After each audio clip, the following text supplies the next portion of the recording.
All right, guys. Welcome back to another episode of the Three Brothers Podcast. We have a really special collaboration for you guys today. You've probably seen him on some of our old content, Way back. A little, yeah. It's been a while. That's in the archives, man. That's deep in the archives. You know, I don't even know if I put that out on our new social media page. I'll have to dig some of that stuff up so they. Do you even have those on your old laptop or whatever? It's like, dude, remember? The thing is my old Instagram for the Three Brothers Podcast got attacked by a phishing scam. Okay. So hacked at 20K, right? Dude, I don't 20K. Might have been 21. No, that was way before I even had my podcast, though. I remember that. I wasn't technically not even a guest at that point. Right. Well, listen. Here's the new beginnings. It's a pleasure to have you on. This is Ethan. He's a brother from another mother. You know what I'm saying? So, Chris isn't here with us today. The Brothers Podcast continues. There's still three brothers here. That's it. Doesn't matter the combination. Exactly. So, today, the theme of the podcast is actually the new Cuphead DLC. Some of you guys who know us personally know that we love Cuphead, apart from John here, who has actually never played the game. I've never even heard of it till today. So it's going to be an interesting time. We're going to show him a few things. He's going to learn a bit about the game. And then Ethan and I, in the tradition that we have together, we're going to play the game together and stream our reaction. And John's going to get us snacks. What? John's going to get us snacks while you and I play. Yeah, John's going to feed us grapes while we're laying in the Lazy Boy recliners. Yes. All right. But first off, I want to talk a little bit about your podcast, Ethan, which is the Film Vibes Podcast. Yeah. You guys have been doing it for quite a while now. I'm very impressed by the amount of work you've been putting out. Thank you and our mutual friends, Matt and David. Yeah, my co-hosts. Your co-hosts, yeah. So tell us a little bit about this. What inspired you guys to start this podcast? Yeah, take it from the top. Yeah, so I feel like, first of all, I'm staring into nowhere because our podcast is audio only. Right. So I'm just not in my zone right now with the camera here. So I'm kind of staring, zoning in on nothing. So, sorry. But, yeah, no, so Film Vibes Podcast. I had the idea years ago and just never did anything about it. I kind of asked Dave, I was like, hey, would you want to do a movie discussion podcast? Because I think I first got the idea 2016. They had that movie pass thing with a stupid debit card where you can see unlimited movies in the movie theater. Right. So Dave and I were seeing 3 or 4 movies a week. Mm-hmm. So we're like, okay, this would be cool. We're kind of up on the current thing, whatever. Then that went away. But then we still got the AMC A-list. And then when we were talking about it, Matt, our other friend, said he wanted in on it. So that was that. But the podcast didn't really come to exist until I had the spark in my head, which it's really less. The theme is movies. We talk about a movie every week, right? So every week it'll be 1 or 2 movies, or we've done a mini series. But despite that, what it actually is its art discussion, right? Mm-hmm. That is the idea of the show. Is I get frustrated a lot online when I see it's either critics or it's people. It's the layman pretending to be a critic who, they're being overly critical or they don't know what they're talking about, and you say, did you like this movie? They say, yeah, and they have no idea why they liked it, or they'll say they didn't like it, they have no idea why they liked it. So, really, the inspiration for the podcast was to address the issue of art discussion. So, it's called Film Vibes because, at the end of the day, what's important is if a piece of art resonates with you, if you get the good vibes from it, that can come in a lot of different shapes. So, depending on the movie, it might be what really resonated with me was the technical aspects and the storytelling. Sometimes it's all the things put together because I'm the type that I watch movies with my heart, mind, everything, all of it. So that's important to me. That's what will affect it. I vibe with it. And that's sort of the idea. Just, I think art needs to be discussed in a way that's much more lenient, forgiving, and an actual discussion. I mean, saying I liked Avengers Infinity War because the CGI was good. Or you're like, oh no, I liked Endgame better because, I don't know, it's what's the reason? Let's right. talk about it, right? Let's talk about it. Let's see why this resonates with you more than it resonated with me, or vice versa. Just as, to play devil's advocate to that point, just for a second, I have seen a lot of really bad CGI over the years, especially in some of the Star Wars movies, the newer ones.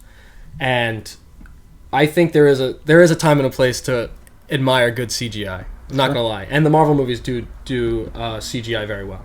But I totally understand your point. And I think if Chris were here, he would be saying the exact same thing. Because every time we see a movie together, he's like, specifically about Marvel movies, but any movie, he always says, but like, why can't it be a good movie and be a superhero movie? Or why can't it be good and be a Disney movie? That's true. And I think my kind of point I would give up, where he said, like, CGI is worth mentioning, like good CGI or whatever, I would point to Pixar, right? So Pixar has, in my opinion, fallen off a lot since the WALL-E era, right? WALL-E, That's a fair statement. That's a fair statement. Yeah, after that, those were the original ideas they had they had about 10 years worth of ideas. They weren't making part 2s, they weren't making part except for Toy 3s. Story 2, which is good. Yeah. Right? Toy Story 2 was very good. Yeah. So they kind of fell off after that, and now the one thing I always hear with every Pixar movie, because they just keep getting better with the animation. It gets better and better every movie, so people will be like, oh, the animation was so good. And they'll act as if that's a way to act like it's somehow better or on par with, say, Toy Story, WALL-E, Ratatouille, Finding Nemo, right? Incredible, stuff like that. I mean, it's not. And also, if every single Pixar movie, if the thing that's good about it is the animation, if that's kind of a constant, then is it worth mentioning at this point, too? That's how I feel. It's like, you know. I think that's what a lot of people feel about the Marvel movies, where it has... Now, I like this. As a comic book nerd, someone who grew up reading comic books, who enjoys this kind of stuff, I enjoy it for the fan service. You just relish it. You're just in it. You just soak it all up. I go into the Marvel movies just to see comic accurate things happen in live action. It has nothing to do with the storyline, although there has been a few like really disappointing Marvel movies lately. I'm not going to name names, but I was not, too thrilled with a certain maddening multiverse. I thought Black Widow was boring. Black Widow was a Russian. That was horrendous. It was a Russian spy. Bro, I came in not to go off topic. I just have to interject here. Yeah, I went to the movies alone to watch that movie. No one was around. Were you in North Carolina? I was in North Carolina for this. So I was like, all right, I'll go see a movie. Black Widow's available. Honestly, I wish I didn't buy the ticket. It was so boring. The CGI was horrific. Yeah. It didn't feel like a well-made movie. It felt like they didn't care. And it was just a throwaway film for a character that's actually really cool and has been in Marvel movies for the past 10 years. And they just gave her a movie just to say she got one when it felt irrelevant. And they ruined a great character in Taskmaster. Completely different backstory than the comic accurate one, who's a beast. I've heard that a lot. Yeah. And Taskmaster was a waste of time. So I was just very disappointed in that movie. Yeah, Marvel, just to echo your sentiment. No, I agree. Yeah, Marvel doesn't care about Black Widow. They proved that by not making her movie for almost 15 years. And then when they do finally make it, it's not good, and Hawkeye's miniseries ends up being better. Which included They should have made her sister, right? They should have made her movie way before the Age of Ultron, in my opinion. Her movie should have been made in the timeline it takes place. It should have been made in the between 2016 and 2018 with the Civil War, instead of making it after she's already dead. Yeah, we didn't need Ant-Man and the Wasp. We could have used a Black Widow movie. That was a funny movie, though. I enjoyed it. That was very humorous, that movie. Which one? Ant-Man and the Wasp. I thought it had its moments. Oh, yeah. It was not fun. Like... It didn't lend itself to anything, but I think it did have, like, its funny, humorous moments. I don't really like Ant-Man. But just to, like, piggyback off of the Disney Toy Story comment you made before, did you enjoy the new Lightyear movie? I know you saw it with your family.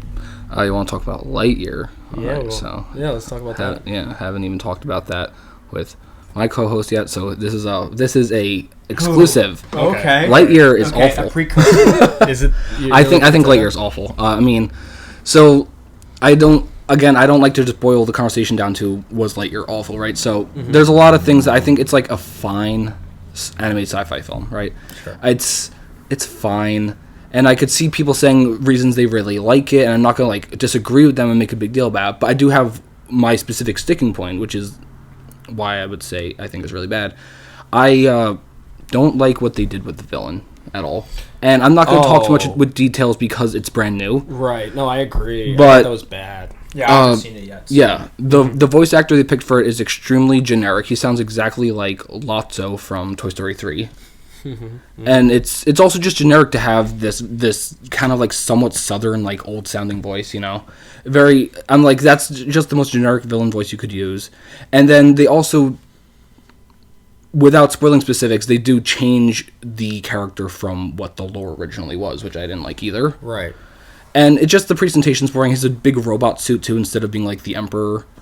Really lame. I think the whole movie falls apart at that point. Okay. I would agree. Let me ask you this. How do you feel about Buzz Lightyear being voiced by Chris Evans and not his original actor in the Toy Story movies? Oh, it's bad. It's immediately noticeable. He starts the movie off with, like, you know, a Buzz Lightyear Starlog, just like Tim Allen would do in the Toy Story movies. And it's just like, you hear it's like, this is an impressionist. It didn't even have to be Chris Evans. It could have been, they could have got any random white man. Anyone who could do a Tim Allen impression, they could have gone. Right. I don't know why it's Chris Evans. It's lame. Well, just because it sells movies. I guess so. He's a big name. He played Captain America, and now he's in another suit in space. Yeah. I didn't like it. Yeah, no. I enjoyed the movie for what it was, because in the very beginning, they talk about, or like you can read on screen that it's the movie that Andy was watching. Right, when he got into Buzz Lightyear as a kid. The toy was sold to promote that movie way back when. Right. Now, granted, they did change a lot about the backstory of the villain and Buzz, because it's very different from what he explains himself to be in the Toy Story movies. And if anybody remembers on Disney Channel back in the day, there was Buzz Lightyear Star Command, the series. Right, there was a series that they refuse to put on Disney Plus because they're trying to change history. Well, that series was actually really good and super accurate, and I enjoyed it very much. And I'll have to watch that. I'll have to find that somewhere. Yeah, I can send you a link. Also, did you know that the lore is actually that the guy who plays Buzz Lightyear in the show, Patrick Warburton, is the real Buzz Lightyear, and Tim Allen is just the like cheap knockoff toy version. It's really funny. That's funny. Yeah, it's really funny. They kind of like retconned it on purpose because it's funny. It's comical. And Chris Evans just throws it all off. Yeah, Chris Evans is just here. The point of it. Yeah, he's just here to be like, oh, like, imagine if he was. I think they want us to think that he's as if Andy watched like a live action film, but like it's CGI and Toy Story is also CGI, so it's like doesn't work. You can't have a live action Buzz Lightyear in a CGI universe. Yeah, and it's. So like you said, they say like this is the movie that inspired Andy to not just love Buzz Lightyear so much he throws at his favorite cowboy toy, and he completely disrupts Toy Story and calls the events a Toy Story, right? Yeah. But like at no point in the Lightyear movie do they convince me that Lightyear would be sparking Andy's 8-year-old imagination. Why? There's no reason he would be watching this instead of Star Wars or Star Trek, or if he was a bit of a hooligan and watching R-rated movies, Alien, like Aliens. Like the Jurassic Park movies or whatever. Yeah, there's no reason he'd be watching this instead. It's nowhere near as imaginative or adventurous. The whole movie basically takes place on 2 locations. There's one planet, then they go to some laboratory, and that's basically in a spaceship.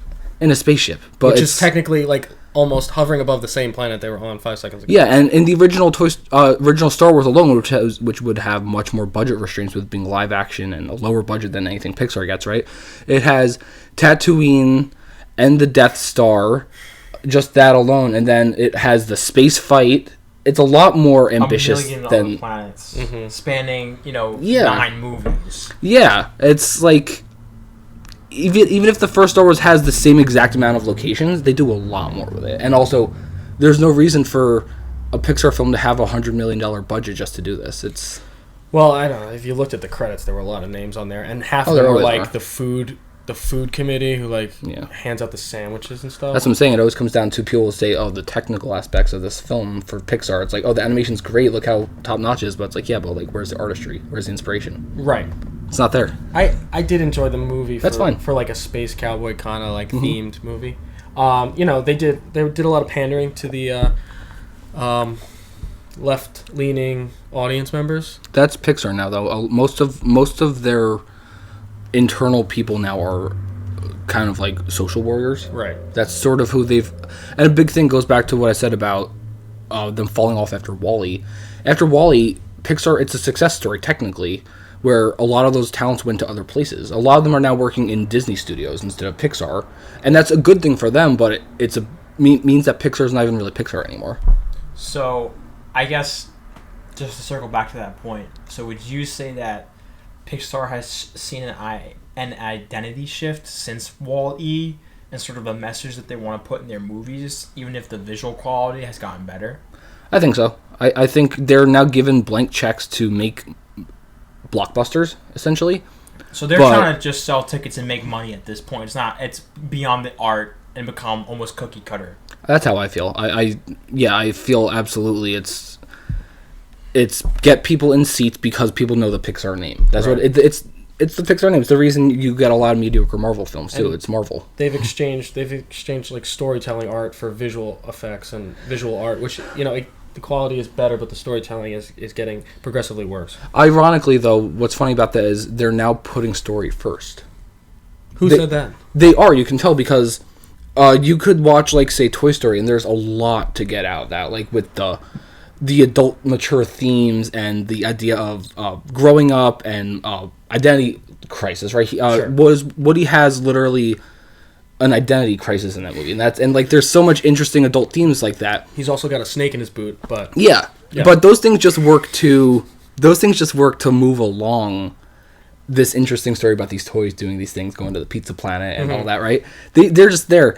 You watch a Pixar movie now, and it seems like the message, right, is what they went in with in mind, rather than making an entertaining movie. Yeah. They're now story forward instead of like entertainment forward, which is ironic because the storytelling is so much worse because they're just taking the wrong approach. Okay, so I guess not to be political, do you feel that is because they are leaning more woke-ish or more left-leaning, so they're zeroing in on that sort of social justice stance and not having anything else distract from that? Because if I remember correctly, WALL-E is a little red pill, that movie. Like it's pretty. WALL-E's very political. It's very political, and I find it a little bit based almost. But, yeah. But I can't say that theme has continued since then. Well, diversity has very much taken a big diversity and inclusion. Right, it's a huge priority in Pixar movies. Yeah, so that's the thing. If you did like WALL-E, if you did a message about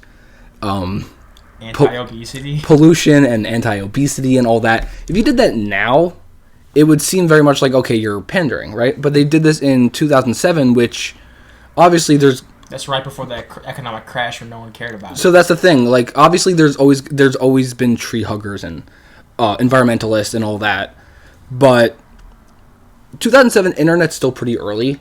It's not like they're going off of this hive mind that we have today. That was obviously something they felt very passionate about. And that's where the difference is.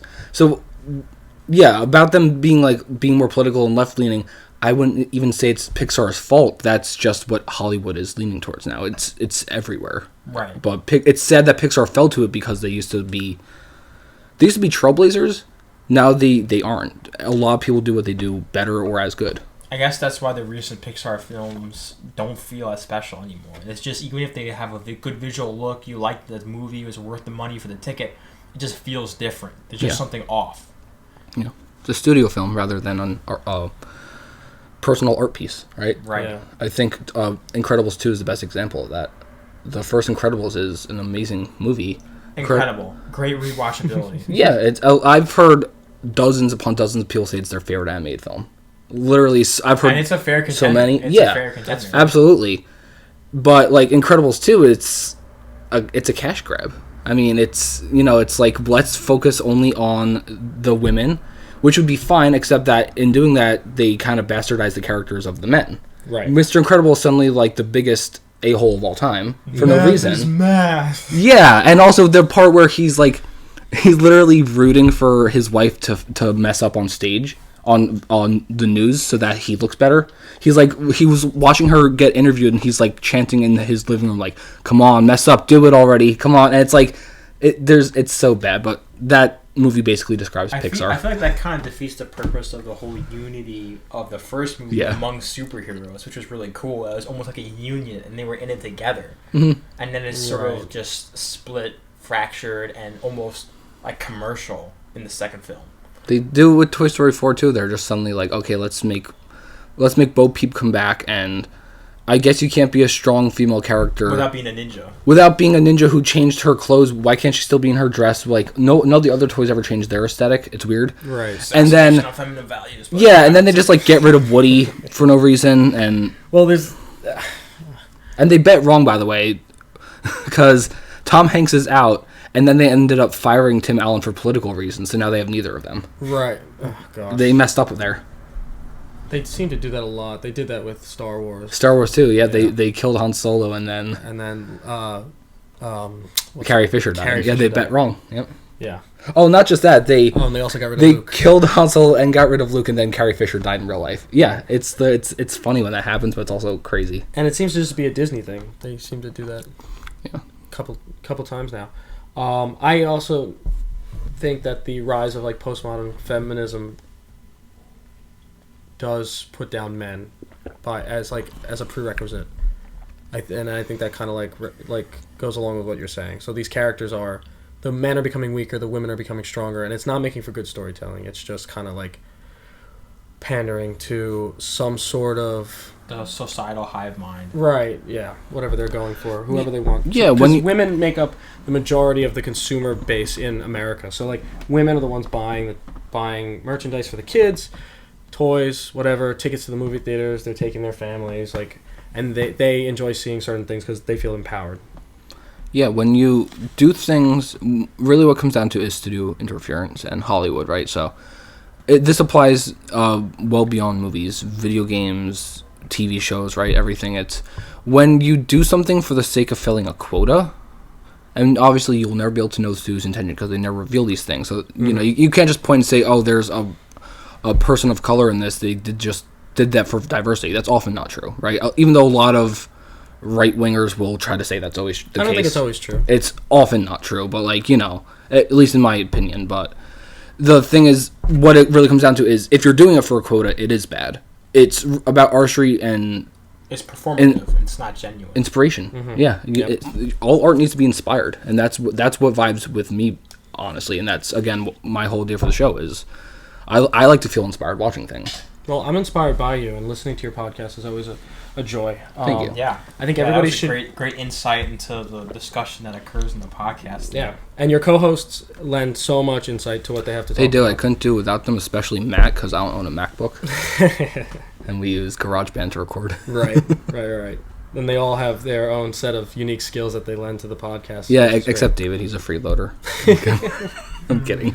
Well, I want everybody who's watching today to go on to Instagram at Film Vibes. Is it just Film Vibes or at Film Vibes Pod? At Film Vibes Pod. I haven't updated in maybe 4 months. Follow, like all of Ethan's stuff, and we'll be following and liking also. Right. If I have an increase in followers overnight, I will actually post something. It's been forever. Okay. He's got a lot of stuff queued up because I do. He's been making a lot of content. We're talking about a new Amazon Prime movie next week that I saw at Sundance back in March, and I wanted my co-host to see it, so we're talking about that soon. Okay, cool. That's the next one. I look forward to that. Real quick, before we go into our main topic for today's episode, top 5 movies of 2022.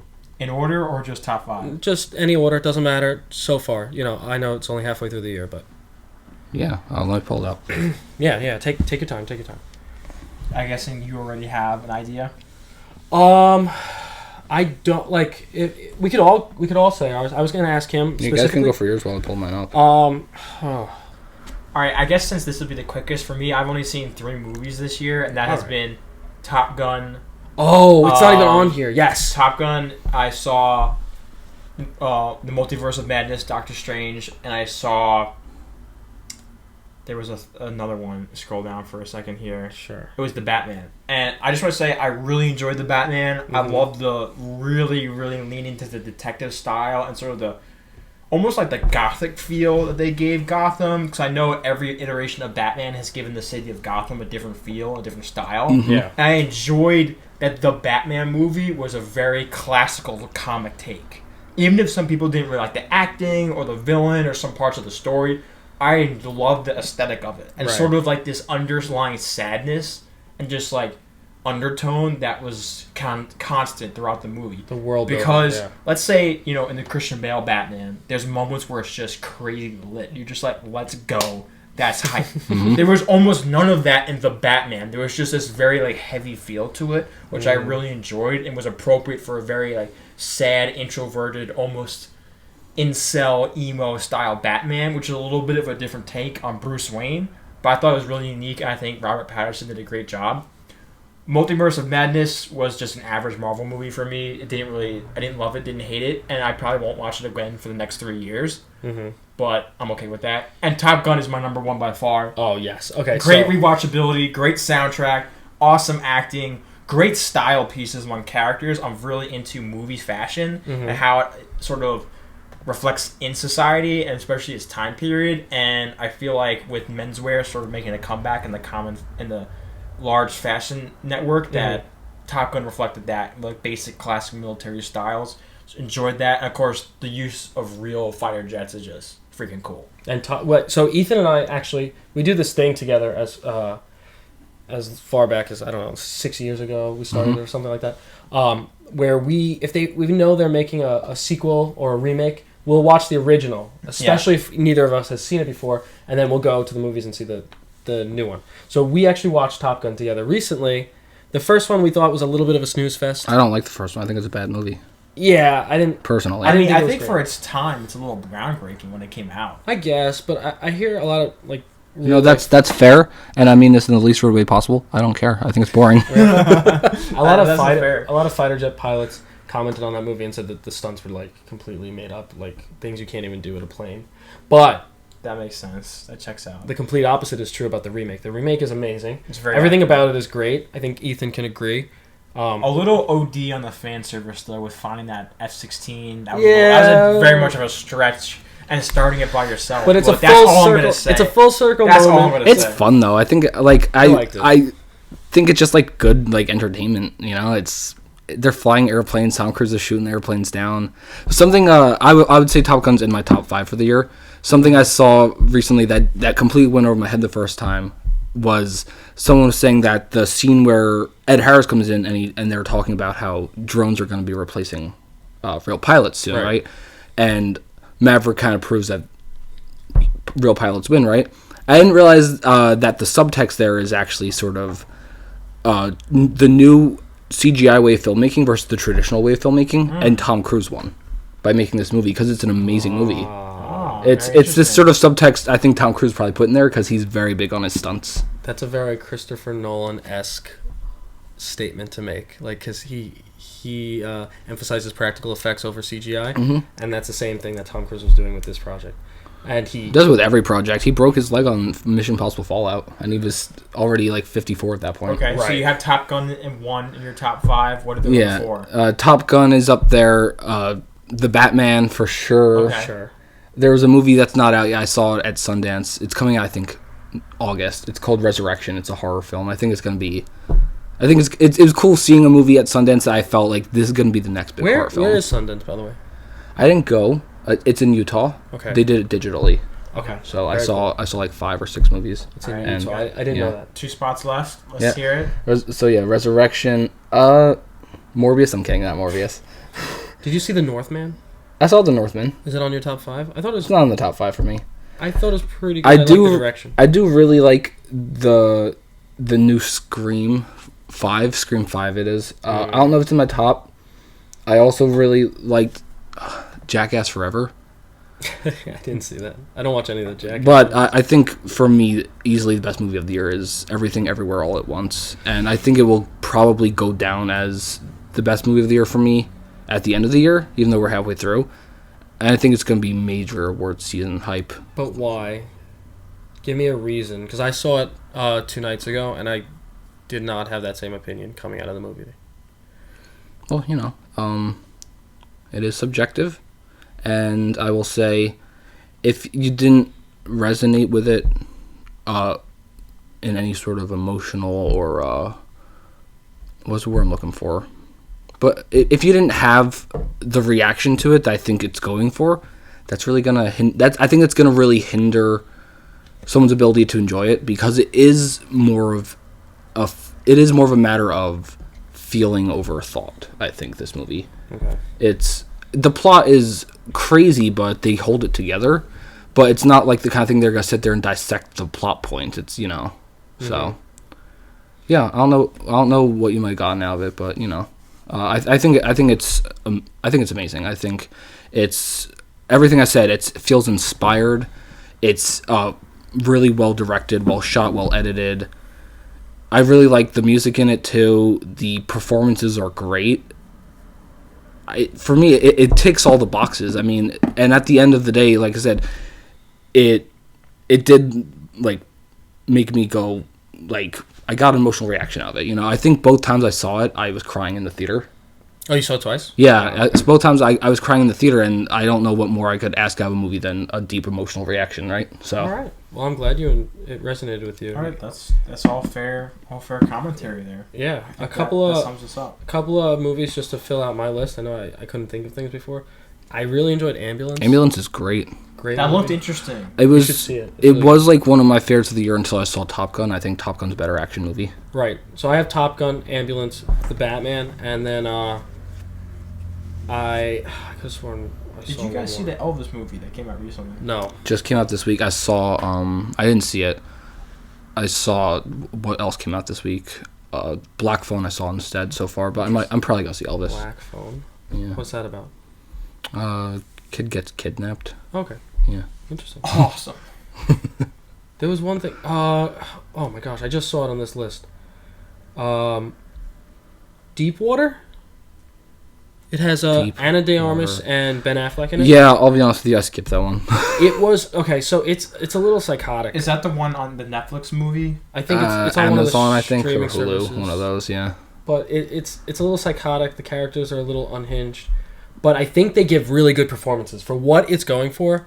They both give really great performances. I like them both as actors. I like them, but got a I'm great also tired of seeing them in yeah, everything. she's got a really great personality, and Ben Affleck has just such great range of. I love Ben Affleck. I like Ana de Armas too, but I'm just tired of seeing her in like 3 things a year.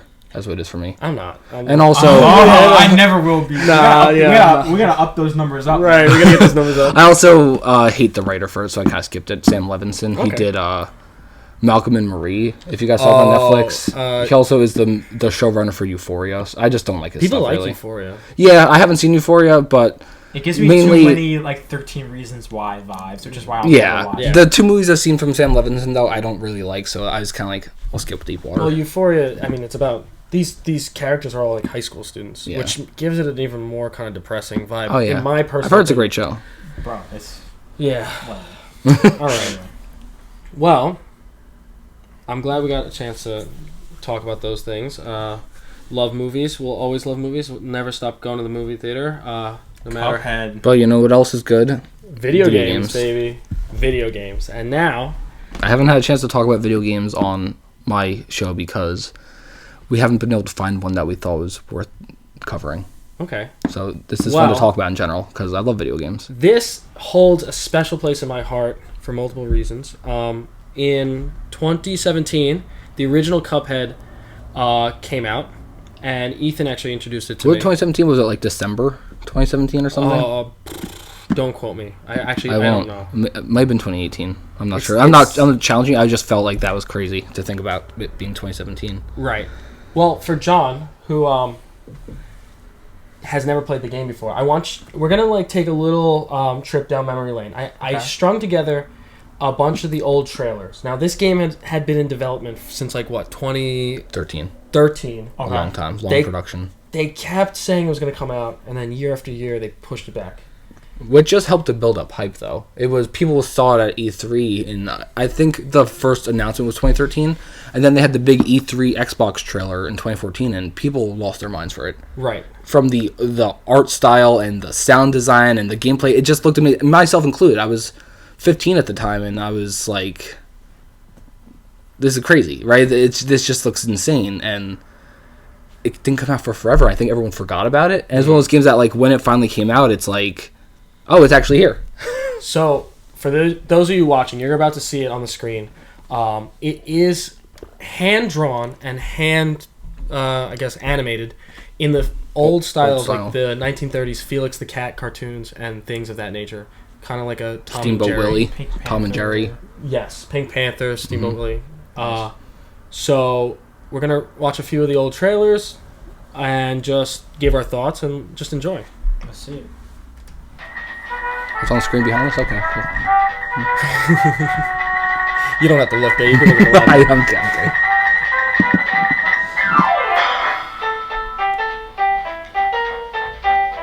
Yeah, this was the original concept from 2013, I think, right? Right. Yeah, it's very, very... soundtrack is incredible. No, Very, it's very even better. basic, It though. gets better. Just a side scroller, obviously. It is a side scroller. So now it says coming 2014. So this was in production 2013. They thought it would take a year. Now, just to comment on this one trailer, like, It was supposed to take a year. It was supposed to basically be what we saw there, but... and the final product looks nothing like... Well, Yeah. it looks similar. So that's the thing. Not only did they polish the animation, but the game grew to, I think, about 3 times the size they planned. They just kind of kept Right. going because they just kept having ideas and they loved it. And Goopy Legrande is the... Is that the blueberry? The blue guy jumping Okay. around. In that original trailer, there's 2 of them. That, like, Yeah. but he came out very different than... He's not a mob, he's a boss. He's... Well, what The whole Cuphead- game's bosses. Right. What Cuphead is you traverse a map, similar in aesthetic to maybe like one of Mario the old Party. Mario games, or even like a Pokemon game where it's an open world concept, not too open, but and every place that you go and interact with is a boss battle or a side scrolling. Yeah, something you know, they call a run. I remember this week that there are actual platforming missions, and Right. I think I blocked those out of my mind because I hate them. the running guns. I really Yeah, like I them. don't like They're those. fun. I like the bosses. They're I actually forgot that there was anything but bosses in the game. they're kind of until this difficult. week. The running guns. Yeah. The running guns are levels where you earn coins to pay for more power ups and course. magical. It's really for attachments. completionists, right? Like we like it because we like to do all the levels, but like Right. that's there for the people who just want like every single bit of content, essentially. I guess so. I Yeah. think it does help to get certain. It also breaks up the gameplay. Certain equipment. It breaks up the gameplay too, you know. Right. So here's another one.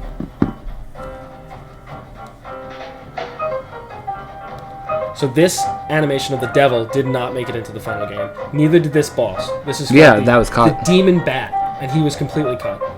And now, like I was saying, That looks more like the final, yeah. right.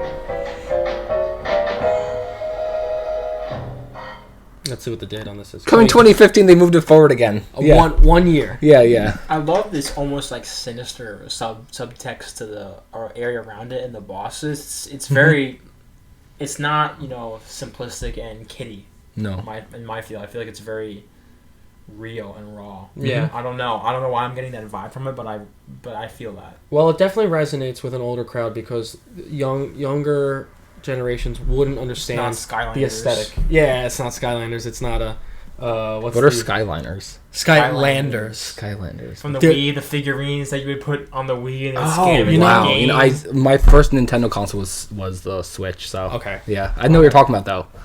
Yeah, They were really big. Talk about money. 2013, man. And the Toys R Us magazines were always front page. Oh my gosh! All right, here's the next trailer. Cuphead and Mugman gambled with the devil and lost. None of this animation made it into the game. This is essentially what the plot ends up being, though. Right. I think they were fleshing out the story as they were releasing trailers. I don't know what that is, but that doesn't happen.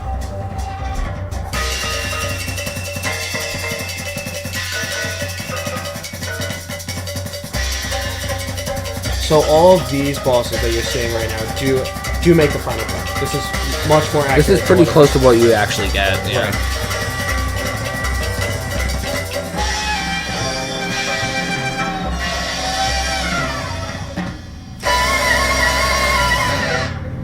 Don't deal with the devil.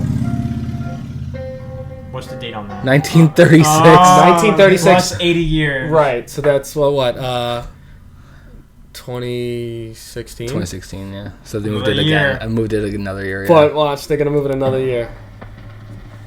Ladies and we gentlemen, were getting yearly updates though, so people were still hyped for it. Like, boys and These are girls. well thought out trailers too. They're almost Yeah. like in Yeah. theme with each other.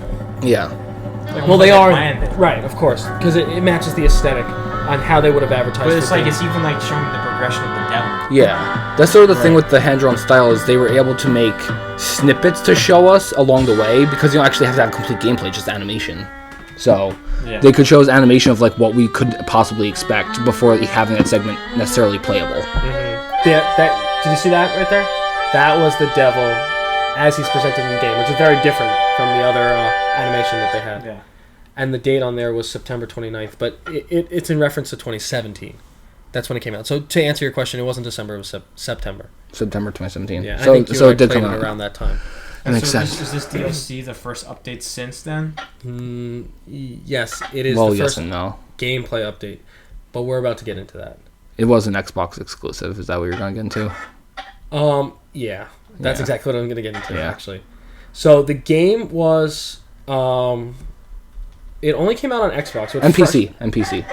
As usual for Xbox and PC. Right. That frustrated me a lot as a purely Nintendo and PlayStation gamer. That's just how I grew up. I enjoy those consoles the most. It wasn't on any of those things. So I've always had to like play it on your console or whatever the case may be. Or at the time, I had another friend that was playing it on their Xbox. Mm-hmm. But then they did announce the DLC. So we'll watch the first trailer for the DLC, and then I want to show you some of the like promotional material. When did they announce the DLC? Like, I want to say if the game came out September 2017, then probably like late 2018. It was pretty soon after, right? It was very soon after. It actually came out before they released it on any other consoles. Yeah.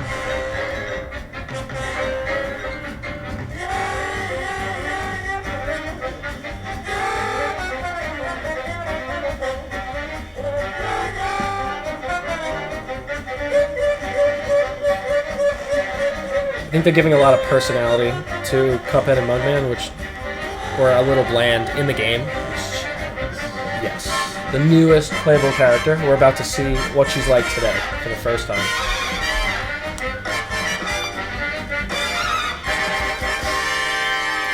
So something I just realized. Yeah, coming 2019. Okay. Ridiculous. So for reference, it was supposed to come out in 2019, and it came out today, and this is 2022. So I think they're...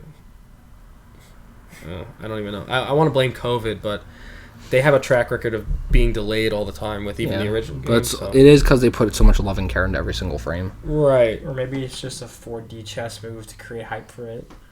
That was the theory for Half-Life 3 for about 10 years, and then 10 years came and went, and people said, no, there's never making it. Okay. That's fair. I mean, I can't say the same for Kingdom Hearts 3. Grand Theft Auto's doing the same thing right now. Kingdom Hearts, we waited 12 and a half years, and we did get a sequel, and they even just came out with a trailer for the fourth game, which I'm a little skeptical about, but you're going to buy it. I'm going to buy it. To be fair, GTA 6 is in production, though. That's been confirmed. Yes. All right. So... Well, that's good. Well, I waited 8 years for Gran Turismo 7 to be released. Did it? So they delayed it 4 times.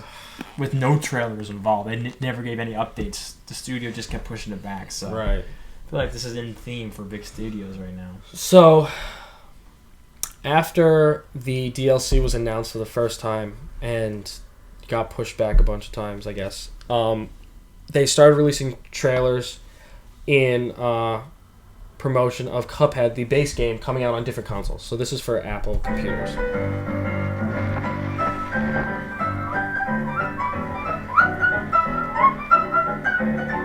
Wait, who's this? This is the promotional trailer for Macintosh. It's on Mac now? It's on Mac. Mac was actually the first console. First thing aside from Xbox and PC. Correct. Okay. I know people gamed on Mac. Yeah, some people. I mean, Cuphead's a pretty basic game to have on Mac.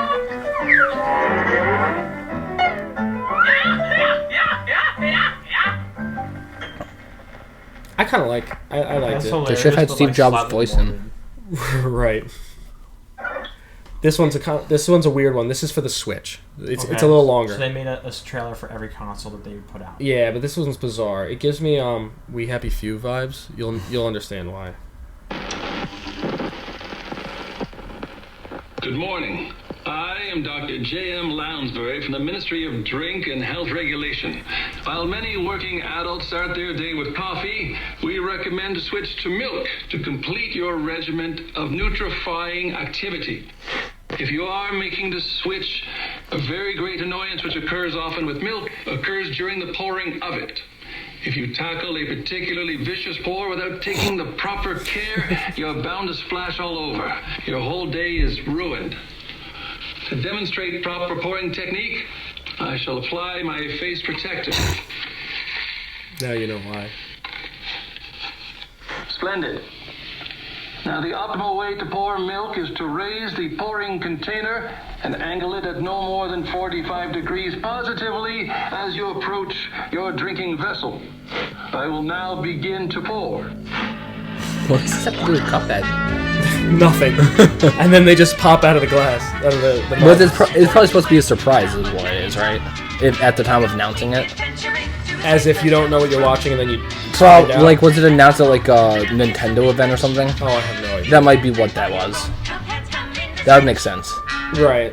It's supposed to be like a big, like, here it is on Switch, guys, right? Probably at a Nintendo event. That makes sense. And that was April 18th, 2019. So that's the year that the DLC was supposed to come out. Okay, so I'm assuming this next one's for PlayStation. This one's for PlayStation. This one's actually really fun to watch. So give it a PlayStation second. one was crazy though, because I remember I texted you. I was like, Michael, it's on PlayStation. You're like, we were talking about like today. Like they just dropped it. They like they did like a Beyonce. They like ghost dropped it. Oh my god! Like they were like, oh, go buy it today. It was weird. Like the last few Eminem Which is, I know is what you were waiting for your whole life. So I've texted you right away. It's like, go get it. So I personally love this game so much. I've beaten it 3 times on Xbox, on other people's consoles, Yeah. and once on my own, on PlayStation, on my own. And I have met people, friends of mine, or people that I've just come into contact with at like Comic-Con or whatever, and they've brought it up in conversation. They're like, oh, this game is so hard, I still haven't beaten it. Oh, really? It's been 5 years. It's been 5 years, but I didn't realize. I know when you and I played it for the first time, back in the day, we spent hours grinding this game out. It took us like 3 different times to complete the whole game, and we were up to like 5 in the morning, like almost each time. Yeah. But upon further playthroughs, it gets really easy. Yeah, what you're saying is actually one of my problems with the game, but we'll watch the trailer first. Okay, Let's yeah. watch the trailer. Watch this. Is that King Dice? Yeah. Oh, no, it's not. I don't know who that is. I mean, it's supposed to be King Dice. Stuffing away. What does the cup have to say? I wanna play.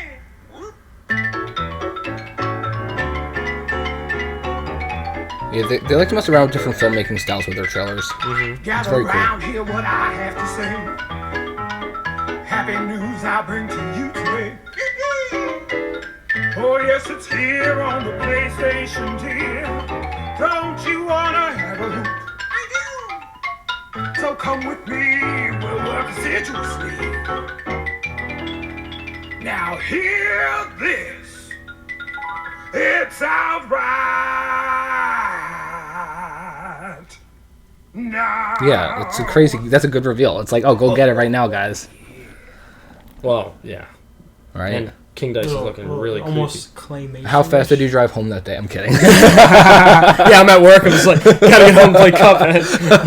All right, what's our last trailer? No, I have a couple more things. So, after they released it on Nintendo Switch, obviously, I mean, it's not as big of a deal as Sora on Smash, but they did release a bonus pack of Super Smash Bros. Ultimate skins for the for the Mii Gunner, the Swordsman, and what's the other guy? The Brawler.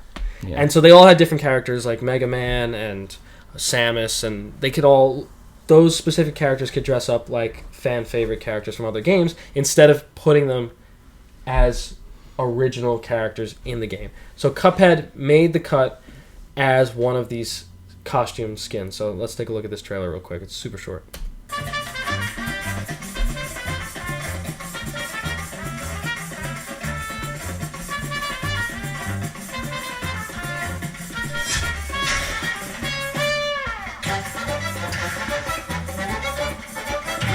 Who's that skin for? It's for the Gunner. Oh, no, like the Mii character? The Mii character, okay. yeah. Haven't messed with those. I thought it was cool. That's I've cool. played with that costume on. It gives a fun feel as if you are playing Cuphead. You know, it's a good placeholder while you're waiting for more Cuphead, the DLC, right? You're like, Right. oh, I'm playing more Cuphead, but you're just sad. Just pretending. Well, plus, because of the nature of Super Smash Bros. Being a side-scroller, Yeah. it does feel Cuphead-esque. It seems similar to... It seems similar to before I was allowed to own an Xbox. Growing up, I didn't get my first game console until I was like 10 or 11. Right. So before I was allowed to have my first game console, you know, I'd play like Flash games on whatever game site, and I would play like something that was like as similar to the game I wanted to be playing. Like, you know, like what's the closest Call of Duty or Halo clone I can play on the Flash, and it's like so bad. That's what it feels like. It's like, oh, you guys don't have Cuphead, but here you go, you can be Cuphead and Smash. What's this next trailer here? So this is actually a Netflix show that they came out with. Now, I already forgot this existed. I know. Already. We watched it together. I'm not going to spoil it with my personal bias. I just didn't think it did the game justice, honestly. It doesn't, like we said. So they take 6 years to make each game because there's so much love and care put into every single frame. And then the show just kind of feels like, yeah, it's an animated show, right? Like it's making a mockery of it almost. I don't think so. I could see it being kind of what they would think for a fleshed out version, but it just doesn't really feel inspired. It's just right, and the jokes, you know, it's another animated show, right? Like the humor was like slapstick. It wasn't that funny to me personally, but let's watch the trailers. It's pretty quick. Yeah. The one thing I don't like about this is that Miss Chalice was supposed to be introduced in the DLC, and she comes up in the show before the DLC is even so no one knows who the heck she is. So no one except knows who for they the are. trailer, right? So here we go. Muggsy, what we need is a little fun and adventure. Gone evil. Cuphead, I'm not so sure. You know what I do when I'm not so sure? I double down. What does that even mean?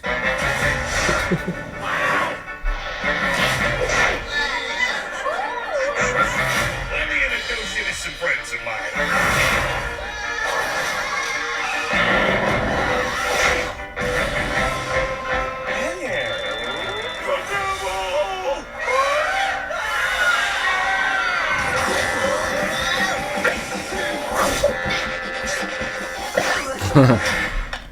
That's a good bit.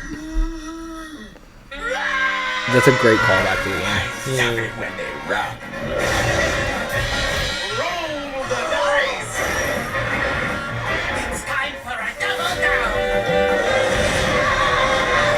That dragon. When we played the game for the first time, that dragon was probably one of our hardest bosses to beat. You guys want an evening you'll never forget? You two are nothing but trouble. We love trouble.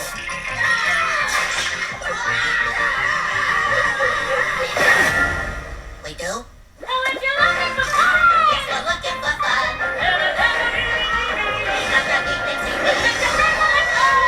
Welcome to the Cuphead. Welcome to the Cuphead. Welcome to the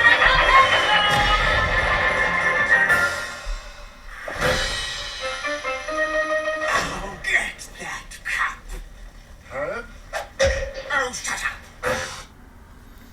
So the animation is, for me, is kind of like a mixture between like a flapjack chowder kind of animation and over the garden wall, which, you know, I enjoy those forms of animation, but the show didn't resonate with me. And here, last but not least, is the final trailer for the DLC. This is the one that just came out like a month ago. Oh, okay. So- I'm not watching this one. I haven't seen it. Nah, it really doesn't give much away. I won't be surprised. We'll see. I might watch the big screen. Okay. Yeah, no, watch it on there.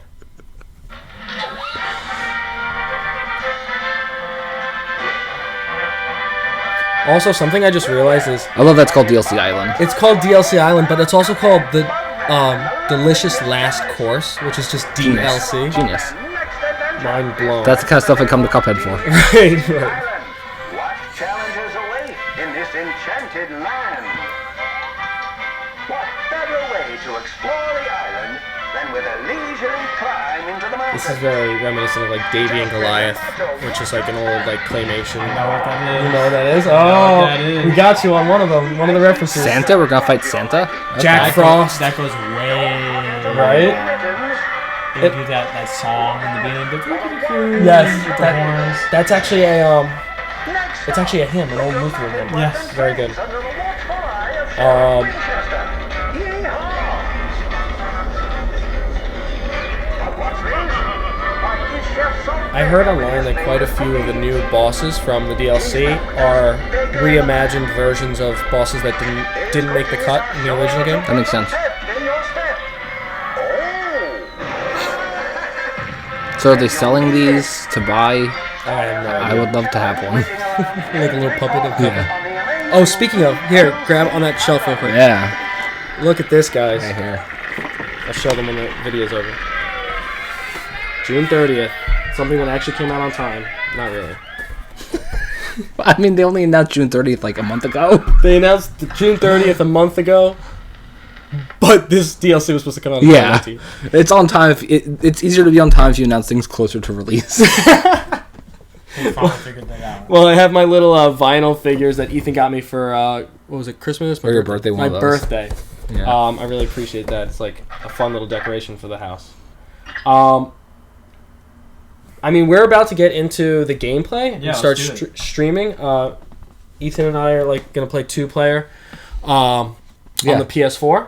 But just because I found this online, I thought it was really cool.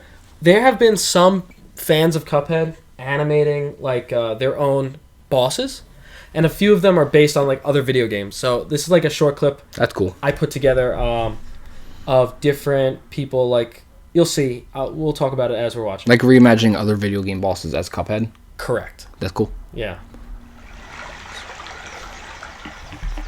So this gives you a picture of the landscape that you walk around, John.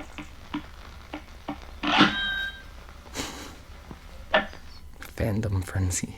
Yeah, it's made up. A great slam and then some. Now go.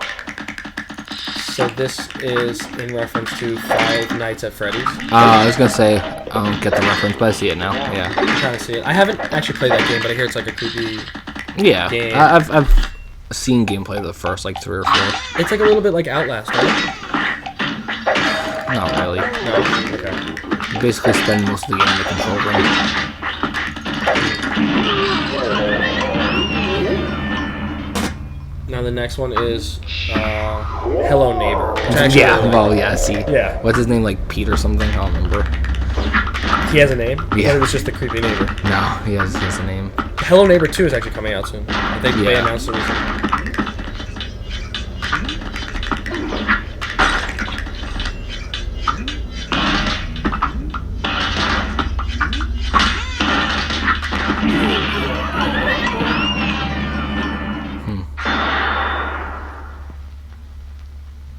Now, have you Is that played... Bendy? Yep, Okay. Bendy and the I haven't Ink played Machine. it, but it took me a second. It's a fun game. It's a little Yeah. bit of like a epic Mickey knockoff. You know what reminded me of the most from the little bit of gameplay I played of it? It reminded me of did you ever play Spy vs Spy? Yeah, It felt like that. I'm not a big fan of that game. I've only played it on the like. Game I Boy never Advance. finished it. It was boring, but like it kind of felt like that. I felt like Right. So those were a few, but I also found one guy online who, it's not really, it's only in theme for like my sensibilities, but some guy, it's more about the music because this is not a video. It just is a still image. But some guy like drew a still image of Cuphead inspired by Kingdom Hearts, and then what's Kingdom Hearts? What's Kingdom Hearts? I'm joking. That's a I'm different joking. podcast episode for another time. But somebody We'll be here all else night. somebody else saw it and then composed the theme of Kingdom Hearts in a Cuphead style, which I thought was really cool. This is like 20 seconds, not even.